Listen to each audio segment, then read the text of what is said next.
Okay, this is proof that you've been studying so much and so late that this is going to be funny. You're going to see. Here's the question. This is CPLR 3012. Remember, Article 30 is remedies and pleadings.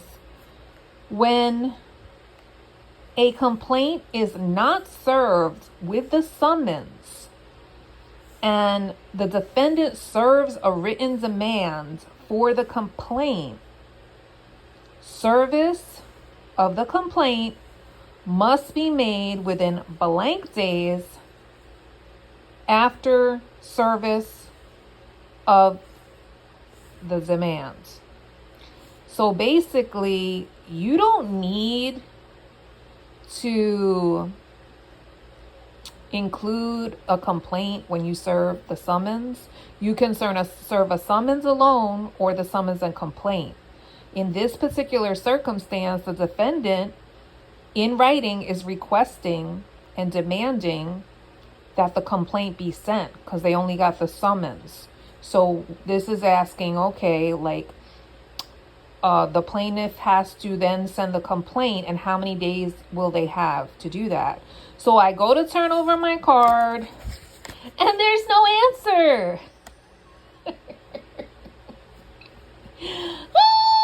So I'm gonna write the answer right now with my handy little diamond pen.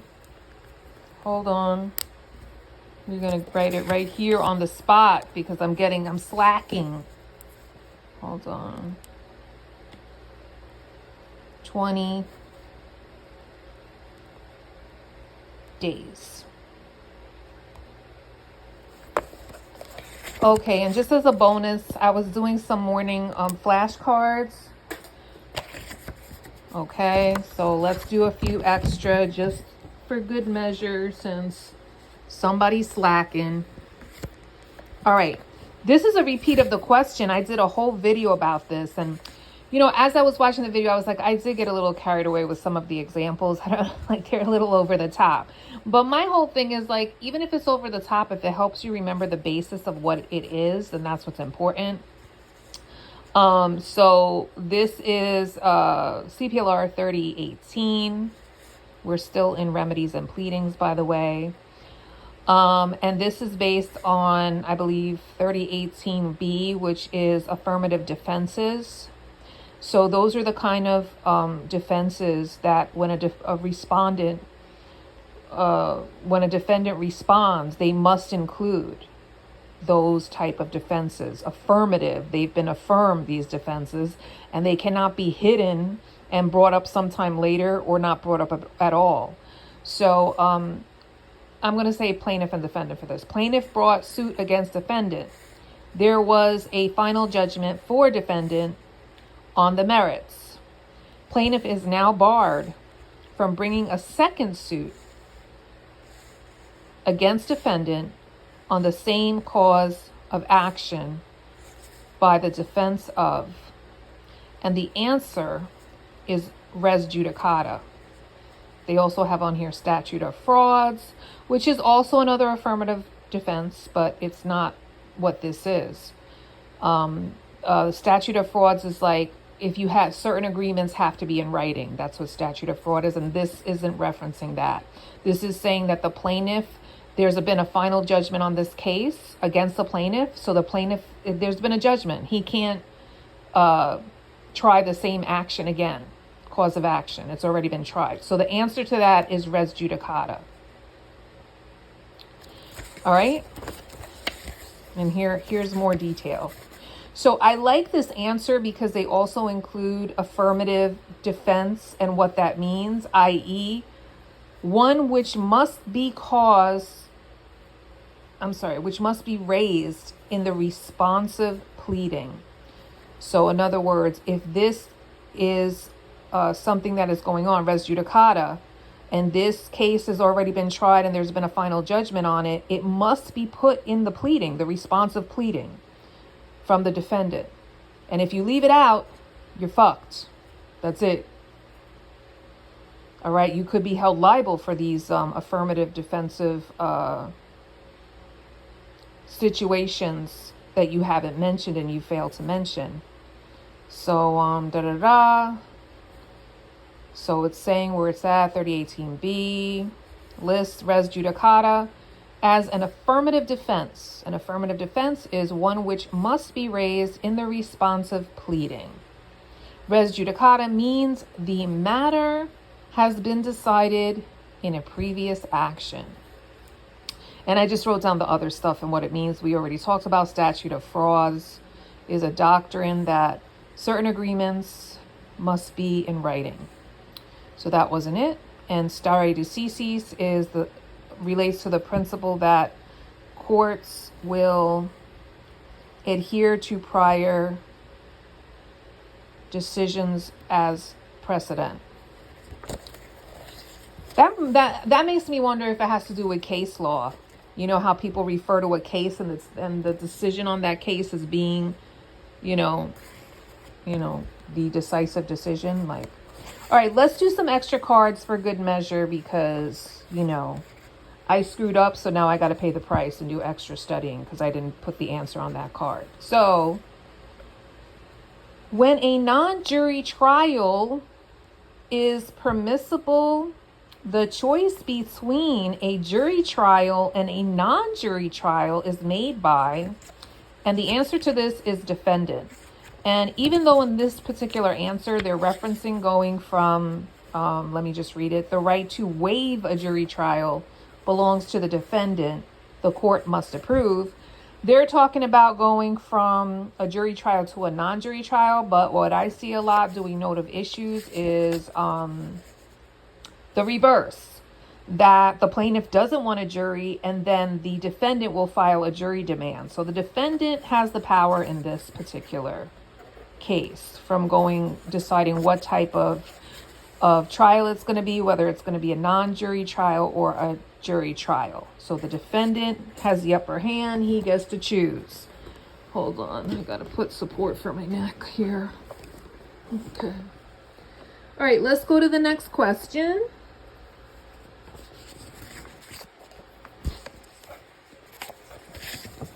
This is 310.20-2. When a jury retires to deliberate, they may take with them a list of offenses submitted for their consideration and the possible verdicts thereon prepared by the court. The court. So the court prepares the list of offenses for them. And they may, not must, they may take it. They may take that list inside. Right. Let's go on to the next.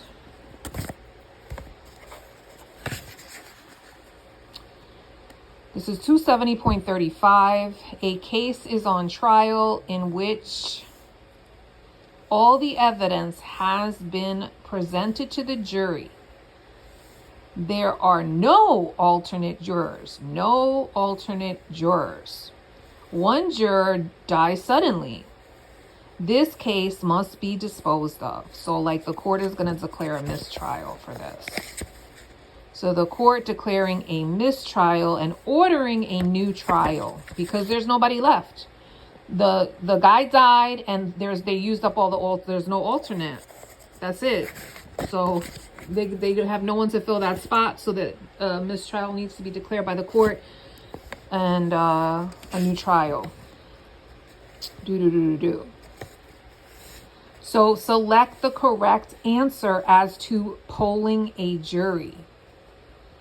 Polling is required only on the prosecution's request. Polling is required only on request of either side. Polling is required on request of either side.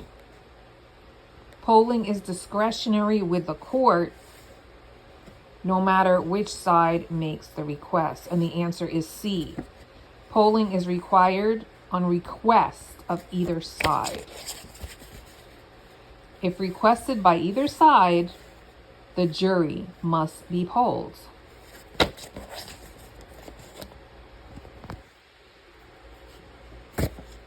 I believe polling is when they make the decision. I think that's what it is. And I think polling is they have each person give their decision. I think that's what polling is. I can't remember, but I'm pretty sure that's what it is. In connection with the previous conviction of a specified offense as an element of finding a defendant guilty of an aggravated family offense. This is Penal Law 240.75. Such previous conviction must be proven if not admitted. This is leaving my mind. What was the answer to this? In connection with previous conviction. I don't remember the answer to this one. Let's see what it is. Oh, beyond a reasonable doubt. Well, that was easy. That's 200.63. I haven't gone over that one. I jumped ahead, skipped to catch up, and I have to go back for 3 of them, which I believe is, I have to go back for, I think, is it 120? No, it's 160 and 200. All right, in the trial of an indictment, all trials may be non-jury trials. Okay, without exception, except for Class A felonies, except for a violent felony offense, except for murder in the first degree, except for homicide and kidnapping. I think it's except for murder in the first degree. D? Oh no, hold on. What am I confusing this with? Oh no, I got it right. D. Except for murder in the first degree. That's correct. So in the trial of an indictment, all trials may be non-jury. So basically, if it's murder in the first degree, you're going to go in front of a jury. Okay? That's what it's going to be. There's no exceptions to that. So, one thing that I noticed when I did, this is this is 260.10. As you go further down the line in the CPL and you start hitting, I believe it's like the 300s, when they're talking about information and how the whole jury thing goes and the order and whatnot. It's basically replicated by what's going on with the indictment, except that you just like substitute information for indictment. So the good thing is if you memorize all of the procedures for the jury and non-jury trials for 260 and the other articles like close to this at this point in the CPL as you're going through it, by the time you get to the 300s and they're talking about like jury and non-jury trials for informations and things of that nature, there you're going to see a lot of reference that it's like, yeah, this is held just like the jury and non-jury rules for indictment. So really master these so that this way when you get down the road, it's like you can kind of breeze through the 300 and that'll give you a little bit of more of an edge. Okay, next. Okay, so I'm going to unplug this because I'm bending my cord here. Hold on. Defendant has entered a plea of guilty to an indictment. He now seeks to withdraw his plea. So he's like, okay, I'm guilty. But then he's like, oh, F that. I'm not going to like leave that plea in. So if he wants to withdraw a plea, he has to do it before the sentence. This is 220.60-3. Withdrawal of the plea is within the court's discretion at any time before the sentence is imposed.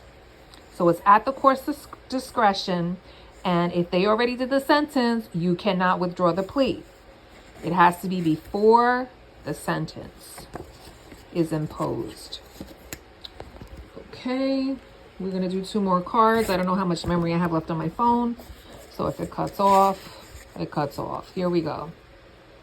CPL 270.25-2.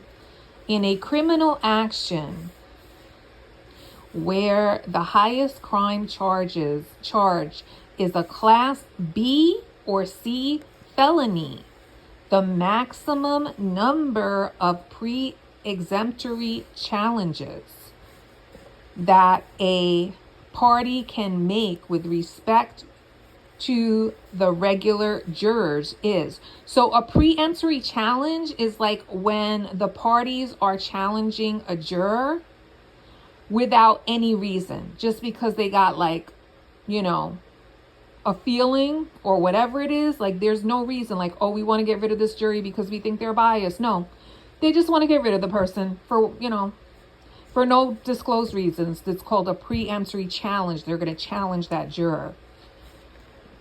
Okay, so what they're saying is related to a charged, so it's a criminal action where the highest crime charged is a Class B or C felony.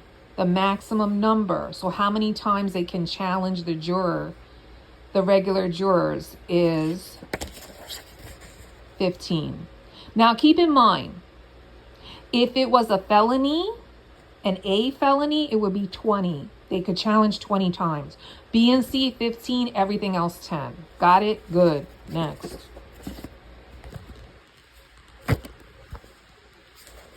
Okay.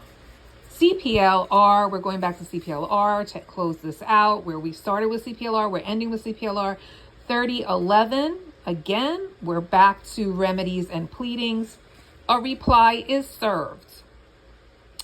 A reply, okay, is served by the plaintiff. So the plaintiff serves the defendant decides to do a counterclaim, and the plaintiff replying to that counterclaim is a reply, right? So plaintiff serves the complaint. Defendant, if they respond, would be an answer, right? They're going to serve the answer, but they're serving their answer with a counterclaim against the plaintiff. The plaintiff to respond to that counterclaim is called a reply, when they respond to the defendant's answer with the counterclaim. So by the plaintiff. So the reply is by the plaintiff if the defendant sets up a counterclaim in his answer. And that concludes the morning card read. Have a wonderful weekend, guys, and don't forget to rest your brain so that you remember to put all the answers on the back of your cards. Have a good day.